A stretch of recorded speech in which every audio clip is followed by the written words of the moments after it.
This is a presentation of Northeast Streaming Sports.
Good morning, everybody, and welcome to another Philly Sports Guy show. Today is Monday, October 3rd, and there is so much to get into today that I'm going to go right into it, starting with, of course, our favorite, the Birds, the only team still undefeated, 4-0.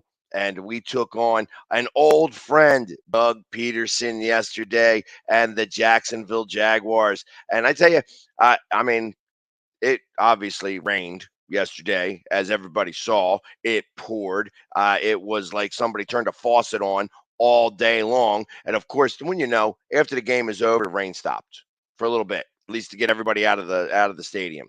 But it was a lot of fun out there. It was like everybody was soggy, everybody was feeling it, and the Birds took care of business. Although it started off a little funny. It's obviously. Uh, Jacksonville came in looking strong. Doug Peterson had his first two drives scripted. And I tell you, the one thing that we can remember from Doug Peterson is that he really did well with the scripted plays. And it's still no exception here. Jacksonville was able to take care of business and go right down the field. Like I said, the first couple of drives. It wasn't the first drives. Obviously, we got an interception on our first drive, and then that second drive they went down there and scored a touchdown. Wind up leading 14-0 at one point, and it was the first time that the Eagles had been down all season long. So you knew it was bound to happen. And like I said, Dougie P comes in there. That first interception on that first drive by us, obviously Gainwell missed the ball, slipped out of his hands and popped right in. The pass was a little bit high. Of course, that ball being as slick as it was, went right into defenders' hands, and they ran it back 58 yards for a touchdown. It was one of those things where it's like, all right, yeah, we'll let that one slide. And then the next drive, they went out there and they wind up turning the ball over on downs. I think it was. Let me make sure. I want to say that right on our second drive of the game, or did we punt that away? Okay, we punted that one away after 5 plays. We went about 18 yards. Punted it away, and they went down and scored a touchdown. And like I said, they're up 14-0. And we're like, rain, not good. But the Birds come back. They start doing the things that they know how to do best. I literally the next drive we went 38 yards and we're done on downs. And then the next three drive, touchdown, touchdown, touchdown, drives of 62, 66, and 35 yards after the turnover. Let's talk about some of the numbers of today. Jalen Hurts, 16 for 25, 204 yards, no touchdowns, 1 interception, 72.8 passer rating, and 38 rushing yards and a touchdown. Again, one of those touchdowns where he literally bullied his way into the end zone, carrying a couple of defenders in there. Got that touchdown on a fourth, by the way. So the Eagles went pretty well on fourth down. I'll talk about that in a little bit. But the other big standout was Miles Sanders. 27 touches, 134 yards, and 2 touchdowns. His best day as a Philadelphia Eagle. Also caught the ball for 22 more yards. So literally 156 yards of total offense by him. That was that almost beats that. He had more yardage than the entire Jacksonville team up until that last drive where they scored that touchdown. Because they had only 151 yards of total offense until that drive, where it was a 68-yard drive to score to get to 21 points. But literally, he was doing fantastic. Like I said, there's only 204 yards passing. Brown had 95 of those yards on 5 catches, and Goddard had 5 catches also for 72 yards. Both didn't have a touchdown because we didn't throw for a touchdown, but it doesn't matter. We wound up taking care of business and get the win, 29-21. I was a little wondering why. On that last touchdown, that he decided to go for a 2-point conversion. I can assume that they were just talking about how bad the field condition must have been and the way that the wind was blowing, that he didn't think he could make the extra point. And unfortunately, the 2-point conversion failed. It got them within 1 score once they scored that touchdown, because we were up by 9. And then, of course, we missed a 2-point conversion and they scored. It was up by 8. But ultimately, they never got a chance to score again, because the time they got the ball back, it was like it was slipping out of Trevor Lawrence's hands. I still love calling him Joey Lawrence. I was calling him Joey Lawrence the entire game yesterday, just to show a little fun that we were having with him. 401 total yards of offense in a very soggy day. And like I said, that 1 interception was the only turnover by us, which was great because that ball was very, very slippery. Just ask Trevor Lawrence, as he did not fare so well with that ball. And let's talk about his numbers real quick. He went 11 for 23 for 174 yards, 2 touchdowns, 1 interception, 84.3 passer rating. He fumbled the ball 4 times. He accounted for all 5 of the turnovers that Jacksonville had. Winning the turnover battle was a very big game. And that 1 interception, I think it was Bradbury that got that interception, was very timely. Very timely. And he had him set up perfect. He just read it well. He had the guy played off well enough and then just went and took that ball. Had he not slipped, he probably would have scored. I would have hit a pick 6 because he was off to the races. But it's one of those things where doesn't matter. It doesn't matter.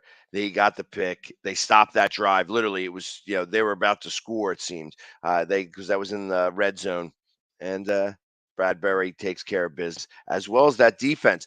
Thinking about it on the defensive side, obviously they did pretty well. The first touchdown was on an interception, so you can't really blame that on the defense. The defense really scored that 1 touchdown, and then the defense only let up that 1 touchdown, and then of course they wound up scoring that last touchdown on that last drive. That like I said, was for 68 yards. That accounted for really a third of their offense all day long. Literally, like I said, they had 219 total yards of offense. They only rushed for 71 yards, and everything else was in the air on that regard. A couple other notables that I wanted to mention: 4 sacks by the defense, which is very good because Jacksonville hadn't let up a sack. They had not let up a sack at all. So to let up 4 sacks, 2 by Han Reddick. So that was really good day today. And like I said, 2 strip sacks, getting that ball out of his hands. He just couldn't seem to hold on to that ball at all. Even when he went on a a quarterback sneak, slipped out of his hands. He was having a tough time with that ball all day long. But anyways, the other things that I wanted to mention is that they had obviously the 5 turnovers. They only went 2 for 7 on third down. And I was wondering why they had so many, didn't have so many third down opportunities. Well, the reason why is because they kept fumbling the ball. So two for 2 for 7 on third down conversions, 0 for 1 on the fourth down conversions. We went 3 for 5 on fourth down. So we went for it a couple of times. There was only 3 punts in this game by both teams. So obviously, they were going for it. Dougie went for it one time, but he didn't really get a chance to go very often. They only had 13 first downs in total. And what was it? 46 offensive plays. The time of possession in this game, the Eagles had for 40 minutes to Jacksonville's 20. 40 minutes. So literally, everything was just going pretty well for the Birds in the rain after the first quarter. If it was only into the first quarter, Jacksonville definitely would have won that game. But luckily, there's 3 other quarters behind it, and we wind up taking care of business, winning this game 29-21. So literally doing some great work out there. And of course, still the only undefeated team in the league right now at 4-0. Jacksonville goes to 2-2, and I think they are now tied for first place in the division. But Jacksonville actually I think, played pretty well. This game, like I said, it was a sloggy mess. Thank God we have drainage, unlike they do in Chicago, where it was played in a fishbowl. I felt that this game had me a little nervous on the start, not just because of the interception or anything. I just thought that Dougie P knew some of his players really well and knew where to attack some of our weaknesses. Uh, that being said, we wind up taking care of business and doing the things that we do best, running the football. Might wind up getting hurt very early. Slay got hurt fairly early, so they did not play past the first quarter. And that means Driscoll wound up playing tackle for most of the game. And he did a pretty good job. Obviously, they only let up 2 sacks in this game. Jalen Hurts did not have to run for his life very much, but that was because they were running the ball pretty frequently. So I think when all was said and done, we had close to 190 some yards of rushing offense. And I think we are up at 201 yards of offense rushing, but excuse me. What wound up happening is those 3 plays at the end were -1. Actually, we had 210 total yards rushing. So, literally, we had more yards rushing than we did passing, which was to be expected. Obviously, it was very rainy. It was ugly out there, but yes, Jason Kelsey did have a great game yesterday. They were having a hard time hiking the ball. Now, of course, the center for Jacksonville, is a rookie, and they were doing a lot of drills off, when they were off the field, just making sure that they could continue to hike the ball. Like I said, he had 2 fumbles on like sneaks where he lost the ball going into it, and 2 fumbles on the strip sacks. So 4 fumbles on the day by Lawrence. There was a 5th one that was done by Etienne, who they wind up recovering, but they just had a hard time holding the ball, and we could hold the ball, which was very important. And like I said, those snaps are really important to be able to do. You want to make sure that they get it in their hands and they have control of it. And luckily, they had all of that happening at once. Was a great game by the Eagles in total. Another good team win, as we need. And like I says, this is what happens when you are an undefeated team. You have to beat the teams that you're playing against. Obviously, being 4-0, we played against the Vikings, who are 3-1. Jacksonville Jaguars are now 2-2, and the Washington football team is 1-3. They're at the bottom of our division.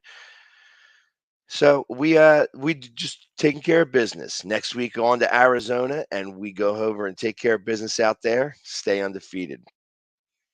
Around the NFL, the other games that happened, Minnesota winds up beating the Saints over there in England. That was in the 9:30 game. They wind up winning 28-25. The Saints had a 61-yard field goal that double doinked. They went to try to tie the game at the end. It did not make it, and the Vikings come away with the victory. Los Angeles Chargers get back on the winning side of things as they go to 2-2, as they beat the Texans and keep them winless, 34-24. Eckler scoring 3 touchdowns in that one. The Giants, no passing touchdowns from Daniel Jones, but he did score 2 times, and he did hurt his ankle. But they wind up holding off the Bears to go to 3-1 in the division. Obviously they are third in the division because they lost to the Cowboys, but they wind up beating the Bears 20-12 as the Bears fall to 2-2 as well. In the high-scoring game of the day, the Seattle Seahawks outlast the Detroit Lions 48-45. At first, I thought that the Lions actually had a fairly good team, and it just seems that they can't seem to stop opposing offenses. They can score points, but it's hard to outscore somebody when you are getting 48 points scored against you. And Seattle, double digits in all 4 quarters. Smith looking like a superstar over there with 48 points. Like I said, they go to 2-2 in the division, 2-2, and the Lions drop to 1-3. Like I said, 48-45. Lots of points scored in that game. The Jets beat the Steelers. The Steelers are really starting to reel here. When they lost their Watt, from their defense, you knew that was going to be an issue, that their defense was going to be their strength. It's still the better part of their team, but they just can't seem to get it together on offense. Mitch Trubisky does not seem to be doing it. Pickett was out there playing in this game as well. Zach Wilson, first time back all year long, and he winds up getting the win. They score 14 points in the fourth quarter, and 14 points. The last one. What happened there? Fumbled into the end zone for a touchdown, and wind up winning this game 24-20 to go to 2-2, and the Steelers drop to 1-3. Doesn't look like a good season for the Steelers as of yet. The Falcons outlast the Browns. The Browns just trying to tread some water here until they get their real quarterback back. Obviously, Watson doesn't come back until week 11, and the Falcons take care of what they need to by winning this game 3-20. Both of those teams are 2-2, and the Cleveland Browns, even at 2-2, are leading the division right now because the Ravens lost yesterday. We'll get to that in just a few seconds. The Tennessee Titans, they outlast the Indianapolis Colts 24-17. Derrick Henry had 114 yards and a touchdown. They wind up beating the Colts, who are at 1-2-1. Frank Reich is on the hot seat right now. I knew Matt Ryan was not going to be as good as he said, as advertised that they thought he was going to be. I knew he wasn't going to be the guy over there, and he's just having a hard time getting the ball out and getting any long passes. He can only do those short passes anymore, which is a shame because Matty Ice was a good quarterback, obviously led Atlanta to a Super Bowl where they lost, but obviously played in a Super Bowl. He did have the skills. He just doesn't have them anymore. He's just too old. The Dallas Cowboys and Cooper Rush, never lost as a starter, continues to win. He beats the Washington Commanders 25-10. I'm just going to look at the stats real quick here to see how Carson Wentz did. 2 INTs right up his alley, 2 sacks, 1 touchdown. quarterback rating of a 56.6. That sounds like the Carson Wentz I know. And they couldn't run the ball either. Obviously, the Cowboys' defense is what's been winning these games. It's not been Cooper Rush. He's been able to manage these games well enough to win, but it's the defense really taking care of us over there for the Cowboys as they go to 3-1, and Washington drops down to 1-3. They're still looking up the Eagles' skirts though, because everybody 4-0, baby. Another game that I said at with a last-second win, the Buffalo Bills beat the Baltimore Ravens in Baltimore, coming back 17 points down to win this game. With the field goal in the last seconds to win 23-20. They are at 3-1, where the Ravens are 2-2, tied with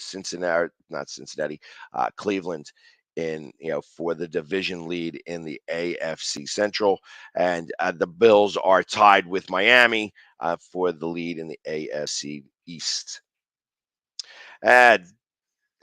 Later games, the Arizona Cardinals beat the Carolina Panthers. I didn't really think that was even a thing. You know what I mean? I thought that they were going to win this game. Murray has 2 touchdown passes, rushed for 1.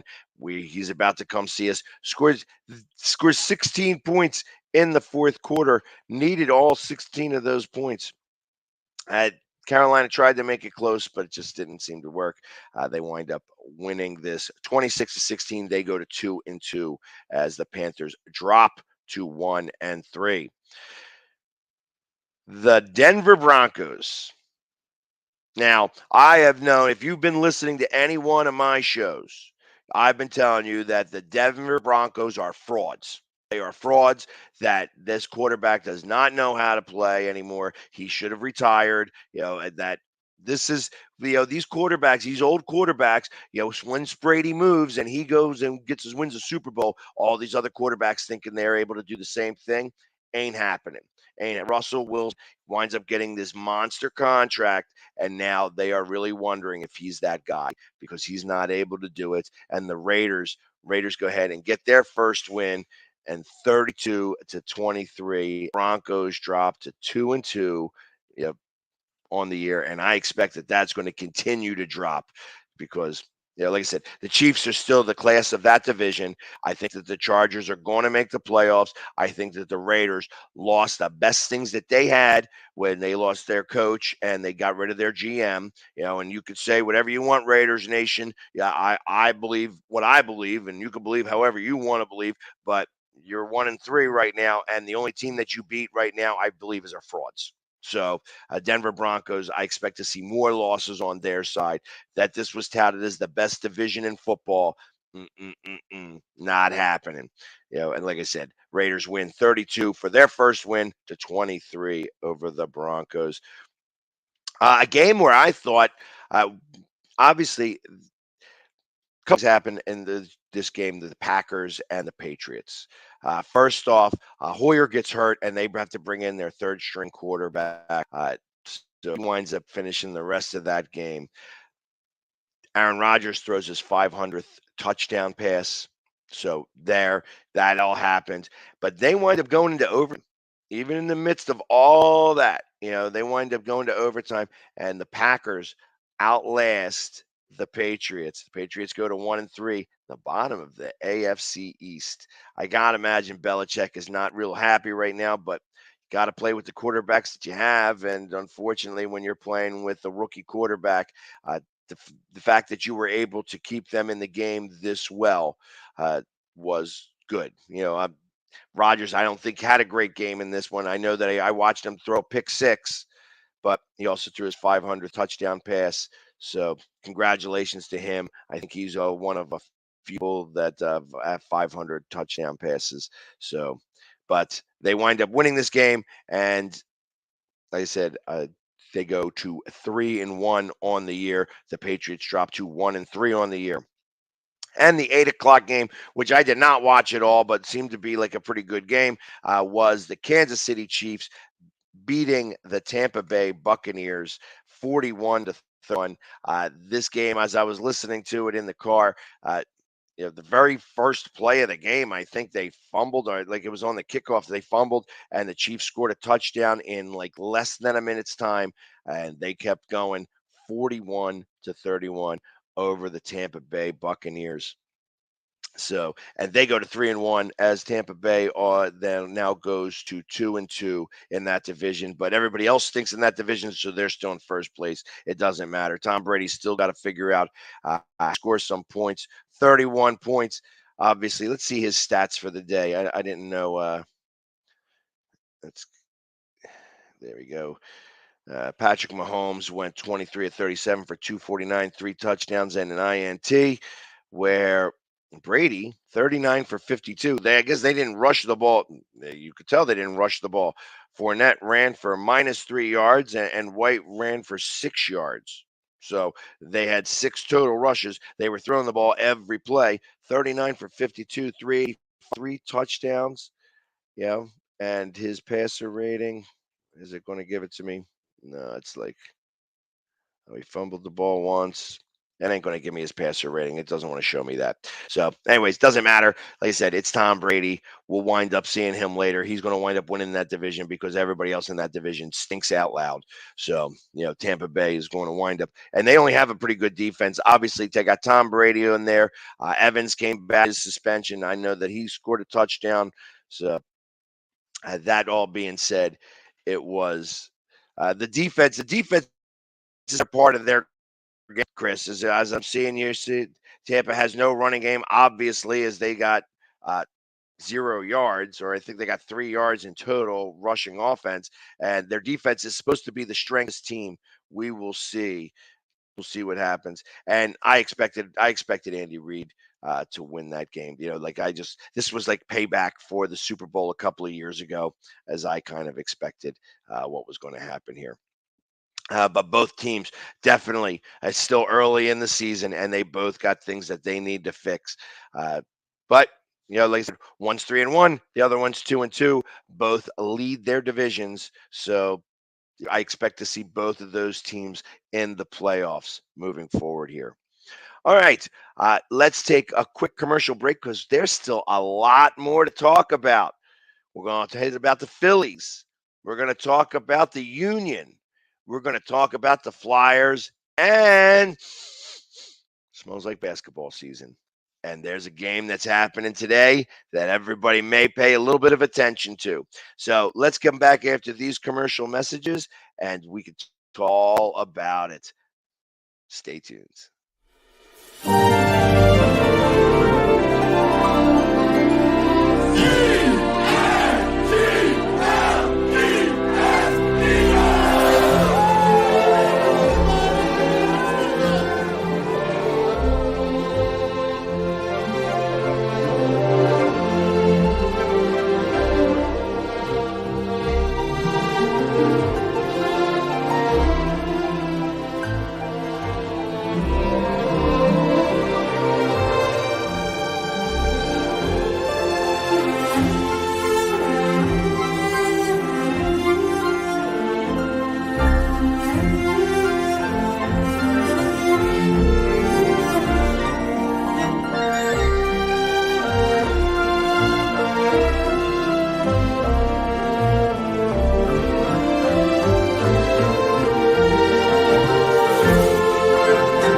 welcome to the Everyday GSD podcast. Today's special guest.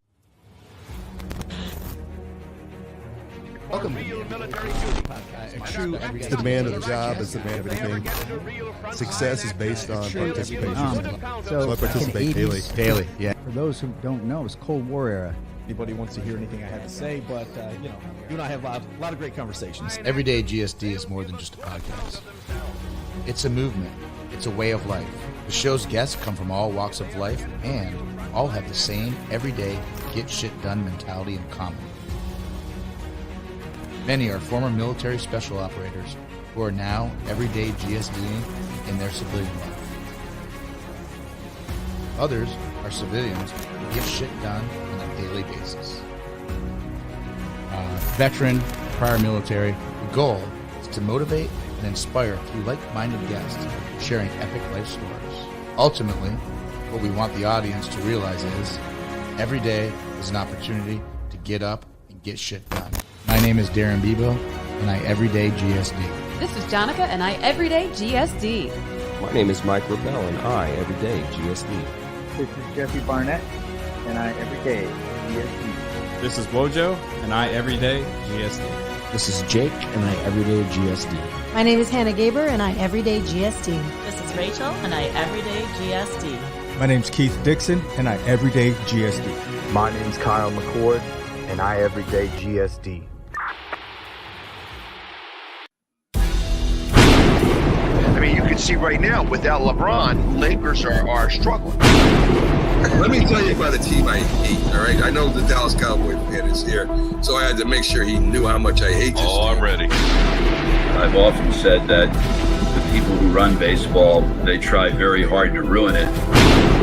I'm from Brooklyn. I don't have a problem saying it to his face. Oh, I'm from Brooklyn. Hey, get any...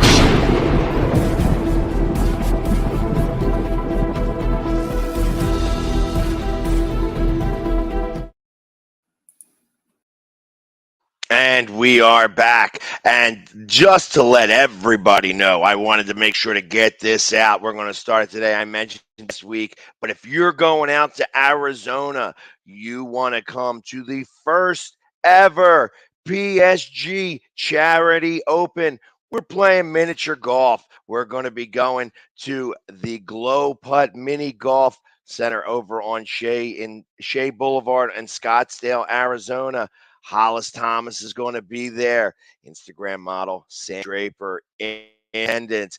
Not only are you going to be going there to go play some mini golf, but we're going to have a quick little after party over at the 92nd Street Cafe. We're going to give out a couple of drinks to everybody who's in attendance, and everybody who shows up is going to have the opportunity to win a Jason Kelce autographed football. So come on down, good cause, all benefiting the Eagles Autism Foundation. And we're going to have a lot of fun out in Arizona as we take over that whole area and that stadium for Sunday's football as the only undefeated team in the NFL converge into Phoenix as we take care of the Cardinals, as it's a battle of the birds. And, of course, them ugly red birds are going down. And we're going to see an old friend again, Zach Ertz, who scored a touchdown yesterday. Zach Ertz is going to be there. Obviously, he's their tight end. So we're going to see what happens as the birds fly to Arizona. And I know that I'm bringing 200 of my closest friends. There's a lot of other people heading down there. This is the trip of the year. We're going to go down there, and we'll come back out of that 5-0, as I fully expect. Also, another thing I want to mention to you guys, tomorrow night at Dolan's Bar, I do Philly Sports Guy Trivia. Come on out, have a drink. Let's the Phillies play, as we are getting Red October is coming. I said it was coming. It's coming, and we're about to talk about it here. Last thing I want to mention real fast, I'm going to leave this up here for the remainder of the show. Vote for me on the Face of Horror. I am number 6 right now. The voting stops, I think, in the next couple of days. That is for the B Plus Foundation. They are the largest donors to families that are dealing with pediatric cancer. They give out money so that these people can stay in different locations, that they have money for bills and food as the parents are having a hard time dealing with their child going through all different types of pediatric cancers. And a real cause. And like I said, you get to vote for me, and I could be in the next horror flick where you can watch the Philly sports guy make it to the end of that horror flick and get to kill the bad guy. You know you want that. You know you want that because there ain't nothing scarier than a Philadelphia sports fan. Anyways, moving forward here, I said we're going to be heading down to Arizona. But during that time, the Phillies, let's talk about the Phillies a little bit, shall we? Phillies, first off, since the last time you guys saw me, and, I apologize, I didn't come out on Wednesday. I didn't do my show on Wednesday, and I didn't do any shows. Or I did a show on Wednesday, but I didn't do it on Thursday or Friday this weekend. Like I said, it was a tough week for me, as some of you guys may have read that my brother passed away very suddenly this week. So we've been dealing with some of those details. So unfortunately, I probably will not have a show this Wednesday morning, as we're going to, have to deal with that with the family as we put him into the ground. Unfortunately, a great guy. He has my older brother, so 58 years old, gone very too young. And I wanted to mention that to you guys. So I will not be having a show on Wednesday, but I will be back on for the remaining part of the week, Thursday, Saturday, from Arizona.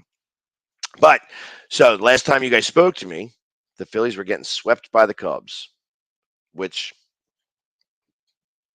0-6 against the Cubs this year. Really, the Cubs aren't a very good team. Don't tell them, because they beat the Phillies pretty good. That being said, at the end of that, the magic number was 6 games. Then we took 3 of 4. Actually, it was 7 games. I'm sorry. We took 3 of 4 from the Washington Nationals. And we have to send a gift basket down to the Florida Marlins because they took 3 of 4 in Milwaukee. So now the magic number is 1 game. 1 game. Phillies, just so they give you all the scores from the Phillies games on Friday night. They were supposed to play a doubleheader. They only got one of those games in. The Phillies win that game 5-1. They start off the doubleheader Saturday. It was drizzling. They were going to force these games in as best as possible. Phillies lose game 2, 13-4. They win the second part of that doubleheader 8-2. And then yesterday in 6 innings, they win that game 8-1. So we wind up smashing Washington in the entire series. I think that they won, what was it, 15? They went 15-4 against the Nationals this year. So literally, if you want to get your team right, you go play against the Nationals. Interestingly enough, that's who the Mets will be playing here coming forward. And like I said, the Marlins took 3 of 4 from Milwaukee, 2 of which very like the last couple of innings, they wind up beating them, scoring a couple of runs in the 9th inning. So like I said, make sure to send your gift baskets down to the Marlins, where we actually had their number this year. It's the other way around. The Marlins are usually beating us all the time, but they wind up taking care of business, and we wind up thanking them because of it. That being said, so our magic number is at 1. All we need to do is win 1 game, and we are in the playoffs. And we start tonight with Nola. He's going to be pitching up against the Astros. And who's he going up against today? I want to say he's going up against McCullers, who is, as it pulls it up here, it's going very slow. There we go. He's 4-1. He's only got 41 innings pitched. 45 strikeouts in that, and a 2.38 ERA. Aaron Nola's 10-13, 336 ERA, 226 Ks. So we're going to need to take care of business, win 1 of these games. That being said, I want to talk about what happened with the Mets and the Braves. The Mets pooped the bed. They pooped the bed. So right now, the Braves have a 2-game lead and the tiebreaker. So right now, the Braves' magic number to win the division is also one game. That's all they have to do. They are playing against the Red Hot Marlins, who just put a big damper in Milwaukee's playoff chances. Yeah, could they do it against Braves? I don't know. I think the Braves are playing some really good ball right now. The Mets go down. They're down now.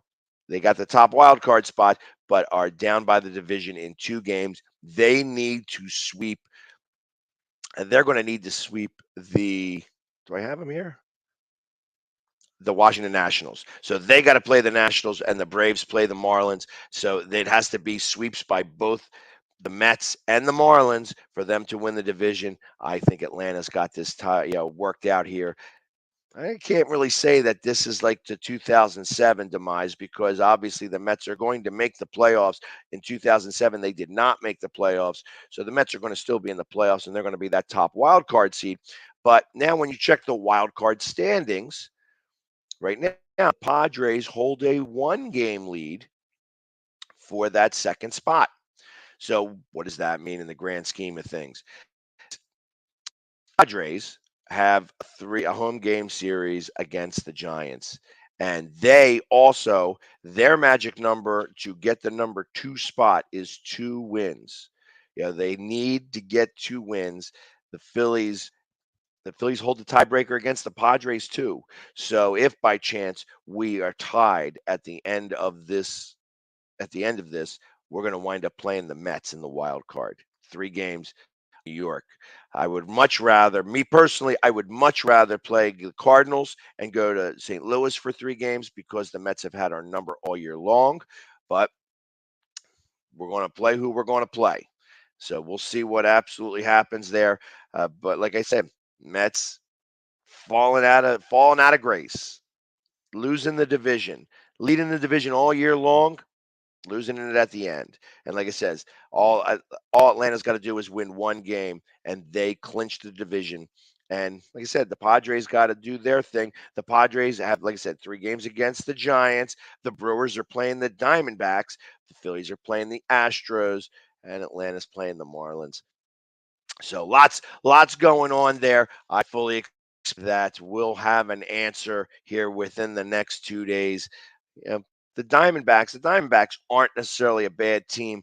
Who are they? Let me see who's pitching for the Diamondbacks today up against the Brewers.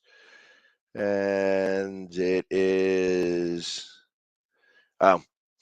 this guy's got a 6 ERA, so there ain't nothing special happening there. He's 3-4, 40 innings pitched, and 31 strikeouts and 19 walks. So I expect that Brandon Woodruff, who is 13-4 with a 3.05 ERA, he's going to win their game. But all the Phillies got to do is take 1. All we got to do is win 1 game, and we clinch a red October. So unless the Astros come out and sweep us, and the Brewers sweep the Diamondbacks, both are possible. Red October is coming here very, very soon, and it will be very exciting. I wouldn't mind seeing them go. I wouldn't mind seeing them going up to New York, because I know that we would be able to get some Philly fans up there. St. Louis, it's going to be a lot of red anyway, so you wouldn't be able to tell Phillies fans from Cardinals fans. I just think it's going to be a lot easier place for us to play in St. Louis than it will in New York. But let's see what happens, because obviously the Braves smacked around both DeGrom and Scherzer to win these games. So it's anything could happen. Anything could happen come moving forward here. But I'm fully expecting. We said the Red October was coming. The hunt for Red October was on, and we found him. And it's going to be 1 game to get in there, and let's take care of business. Let's talk about another team that is headed towards the playoffs, and really they were doing fantastic. They had a down game for this one. The Philadelphia Union, went to the Charlotte FC down in Charlotte and got taken advantage of. I mean, I'm not sure if they just weren't feeling it, if they just weren't ready for this game. They wind up losing this game 4-0, very un-Union like. Literally, Blake letting up 4 goals is, something on its own. They've only let up 22 goals this year up before this game. So literally 20% of the goals that they've given up this season happened in this game. And like I said, you're always going to have a down game, losing 4-0. Daniel Rios for Charlotte scores all of the goals. And I know that nobody, if you've gone to soccer and you know about soccer, it's going to be, moves fairly slow. Score 2 goals is good. A hat trick of goals is great. 4 goals in a game is absolutely amazing, and that's what he had. He had a very memorable day, scoring 4 goals against the Union. The Union, because of this, is likely not going to win the Supporter Shield, and really all that means is that if everybody holds serve in the playoffs, that we will have to go to LAFC for the championship game. If LAFC does not make it to the finals, the Union will wind up playing at home for that, but that's the only team that they will have to go away for in the playoffs. Everybody's got to, the MLS playoffs are going through Philadelphia. And like I said, we only have 1 game left. And let's take care of business there and wind up getting ready for the playoffs. And the playoffs finals would wind up happening, after we come back from Houston, when the Eagles take care of business against the Texans. That's on a Thursday night football. That Sunday would be the MLS Cup. So we could be wind up seeing the Union, and if the whole city would be around and ready for a championship in the MLS soccer. So we're looking excited. We're getting excited for that. Like I said, they had a down game. They're allowed to have one. They lose 4-0 to Charlotte. Charlotte's not even, I think they're maybe a fringe playoff team. They might need a lot of help to get in there, but ultimately 4-0. Wind up losing. And one of the things that I was mentioning there, Wagner winds up getting a red card, 2 yellow cards, winds up getting a red card. So when that happens, it was 11-10 for the last 20 minutes of that game. And, ultimately that makes it a lot harder to score goals when you're down a man. It's like being on a power play for 20 minutes. So it's not the easiest thing in the world to do. And they wind up, Charlotte winds up winning that game. The Flyers played a couple of games this weekend. I know that nobody really likes to hear about the Flyers very much at all, that they are not going to have the best team this year. And it's a shame because, the Flyers, the NHL is a much better product when the Flyers are doing well. The Flyers are not going to do very well this year. And it doesn't matter how well Tortorella tries to coach this team. They just do not have the talent to be able to do anything real well. So they wind up getting beat by Boston 4-0 on Saturday, and then 2-1 by the Isles yesterday. So they have not been doing very well. But again, not the biggest deal. It's only preseason. The regular season starts January 13th. I believe we have one more preseason game against the Islanders, and then we start January 13th, October 13th, against the New Jersey Devils. So we'll look to see what happens there as we move forward. And today, this evening, there is another team that's playing. It's that time of year. And this is one of these rare times when all of the teams are playing within a 24-hour or 48-hour time span. And today, the 76ers start their preseason against Ben Simmons. That's right. You're going to see Ben Simmons in a basketball uniform. He's going to be out there, and hopefully he doesn't get hurt. But they're playing up in Brooklyn, so I expect he'll be fine. He's going to finally play against the Sixers in the first preseason game of the year. The Brooklyn Nets are hosting the Philadelphia 76ers in preseason action. That game starts at 7:30 tonight. I'm sure somebody's going to be showing it. So I know that everybody is interested in seeing, one, what Ben Simmons looks like in a Brooklyn Nets uniform. Two, he's going to shoot the ball at all. I'd be willing to bet that it's preseason. He's going to hit 5 3-pointers, or at least try to shoot 5 3-pointers, just because he wants to, think it's going to be a joke, think it's going to be funny. Haha. But so either way, that's going to be interesting to watch as we move forward here. The preseason action begins. They start the regular season here in a couple of weeks. Flyers are starting. Red October's coming. I thank you,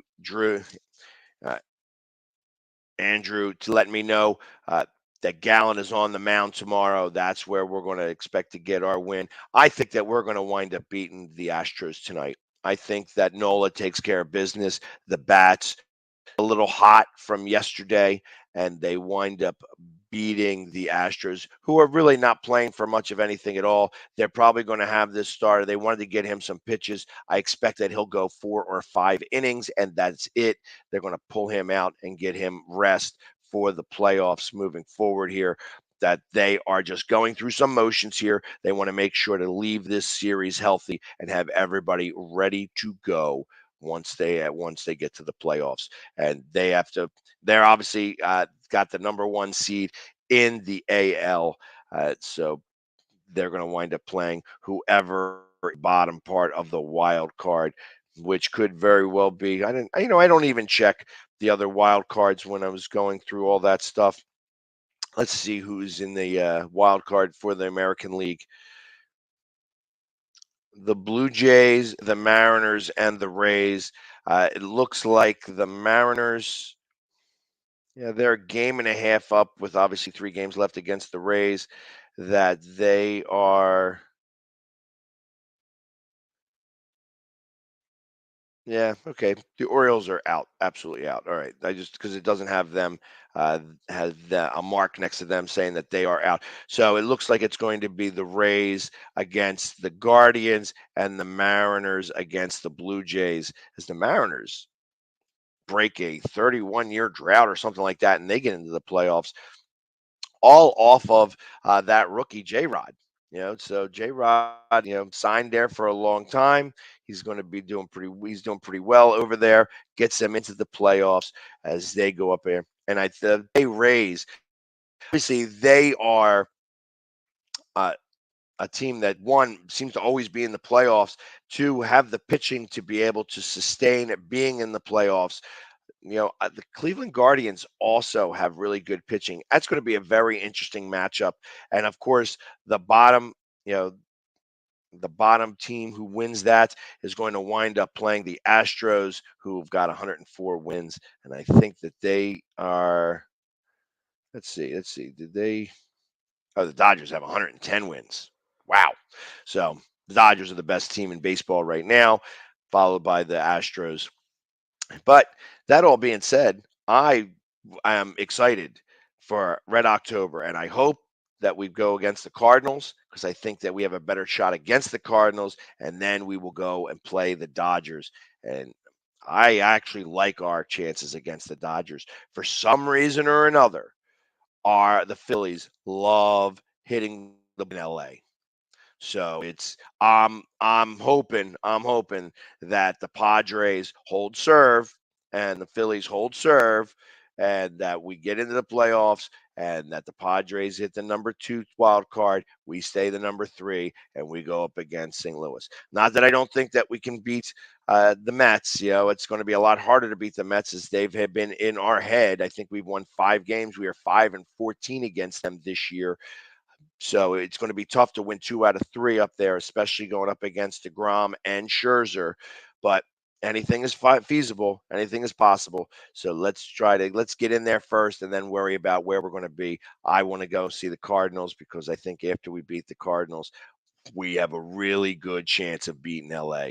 And that maybe those beat LA chants are going to come back again. Beat LA. Beat LA. We haven't heard that since Boston in 1981, I think it was. I lost to them in the finals. But like I said, lots of things happening in Philadelphia sports. It was a great weekend. Only undefeated team in football. The only undefeated team in football. And not that that's a big deal because it's only 4-0. If it was 8-0, then it's a whole different scenario. And all these people that saying that we're beating soft teams, Jacksonville had a winning record. Minnesota has got a winning record. Don't listen to them. Those guys are just crying because they aren't undefeated. That's how that works. I get tons of hate all the time. So, exactly. Well, the 1983 Phillies, they did beat LA, but that beat LA chant came from that was the Sixers versus the Celtics in Game 7, and it was up in Boston. And the Boston crowd at the end of that game, when they knew that it was lost and the Sixers won that game, were doing chants of "Beat LA, beat LA," and that was one of those things. It's one of those moments in time. I mean, obviously I was alive for it, and I watched it on television, and it was such an amazing thing to listen to Boston, a Boston crowd, cheer on the Sixers, because the enemy of our enemy is our friend, and that's kind of how that worked. Unfortunately, we did not win that series, but it was one of those times where you can just, it still gives me chills when I think about that, where it's just like a whole nother crowd cheering on for a team to try to beat another team. And that was just an amazing time, an amazing thing that happened. And we lost, obviously, because Magic Johnson, maybe the best playoff series of all time against that. But to hear those chants, and that's what I'm going to be thinking about after the Phillies take care of business and we win in the playoffs. We're going to go to LA, and like I said, that "Beat LA" chants are going to be going nuts. I'm going to pull it out of the archives, and I'm going to be making videos and doing all that fun stuff, because it's going to be a lot of fun to watch Red October kill the blue dawn over there in LA. They think that they're all big and bad, but we beat them a lot. We beat them pretty handily this year, and I'm interested to play them again. Obviously, it was early in the season. It's going to be interesting to see us moving forward here and getting this all taken care of. Let's say, got to get in there first. Let's take care of business, win today, rest everybody up, and get ourselves together for either the Mets or for the Cardinals. And let's take care of business. Got to do that. As we get all excited, I'd love to see us beat 2 Cardinals in one day. On Sunday, that would absolutely happen. We would wind up playing the Cardinals. I think it was Friday, Saturday, Sunday. So if it went to Game 3, the Eagles would be playing the Arizona Cardinals, and the Phillies would be playing the St. Louis Cardinals. Be great to kill two Cardinals in one. That'd be a lot of fun, and it's going to be very exciting. A lot of excitement happening here. I said the Flyers start on the 13th against the Devils. Sixers starting preseason. They're going to get started here at the end of the month. It's all coming together. It's all coming together. So, everybody, thank you very much for hanging with me today. I really do appreciate it. We are going to be back again tomorrow morning. It's only back to a half-hour show where I'm going to be talking about everything that happened yesterday. Obviously, we're going to be watching some Ben Simmons. We're going to be watching, the Phillies take care of business against the Astros. That's a little bit of a later start today. I want to say that it is an 8:10 start. So come on and hang out tomorrow. We're going to be doing trivia over at Dolan's Bar. So come out, watch the Phillies. If they don't win today, they'll definitely win tomorrow. I have no doubts in my mind that we finish up this season strong, and we go into the playoffs hungry, because it's time to eat. And I want some Red October. I want some Red October. But everybody, thank you very much for hanging with me. And as always, go. Yeah. Please make sure to vote for me for the Faces of Horror. I really appreciate it. And donate whatever you can to the B+ Foundation. Thanks again, guys. Take care.